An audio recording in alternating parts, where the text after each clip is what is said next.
WhatsApp governance ఎలా ఉంది sir? WhatsApp governance ఎలా ఉంది? దావోస్కి వచ్చేగల మీరు చూస్తే చాలా స్పష్టంగా మేము చెప్పింది అక్కడ Andhra Pradesh is back, we are ready to do business. ఎందుకంటే గత 5 సంవత్సరాలు ప్రభుత్వం అనేక కంపెనీలు తరిమేసింది రాష్ట్రం నుంచి. వాళ్ళకి ముందర మనకు కాన్ఫిడెన్స్ ఇవ్వాలండి. మీరు చూస్తే 7 నెలల్లో అనేక పరిశ్రమలు మేము తీసుకొచ్చాం.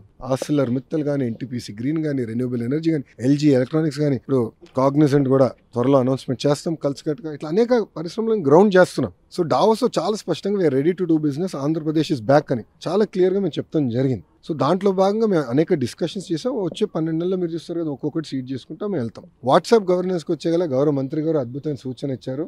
మీరు రాయల్టీ కలెక్ట్ చేయాలి అందరి దగ్గర నుంచి, వాట్సాప్ నుంచి కూడా అని మంత్రి గారు చాలా నౌతా సలహాలు ఇచ్చారు. ఎందుకు చెప్తున్నానంటే మీరు ఇప్పటికీ అనేక ట్రాన్సాక్షన్స్ జరుగుతున్నాయి, మేము కూడా నేర్చుకుంటున్నాం దానిపైన. ఎక్కడైతే ట్రాన్సాక్షన్స్ ఫెయిల్ అవుతున్నాయో, ఎందుకు అయినాయి, ఎక్కడ డేటాలో గ్యాప్ ఉందనేది మేము పరిశీలిస్తున్నాం. ఆ డేటా లేక్ని పకడ్బందీగా చేస్తే రియల్ టైమ్ సర్వీసెస్ అందించడానికి అవకాశం ఉంటుంది. గౌరవ మంత్రి గారు కూడా కేవలం వాట్సాపే కాదు, ఇతర ప్లాట్ఫామ్స్ పైన కూడా ఇవన్నీ తీసుకురండి. అంతేకాకుండా కేంద్ర ప్రభుత్వం డిజి లాకర్ అని పెట్టింది. డిజి లాకర్కి అన్ని సర్టిఫికేట్స్ మీరు అప్లోడ్ చేస్తే బాగుంటుందని మంత్రి గారు సూచించారు. మేము ఇమీడియట్గా అక్కడ ఒప్పుకున్నాను. త్వరలో MOU కూడా చేస్తాం. We will be the first state to pump all certificates, citizens certificates to DigiLocker also.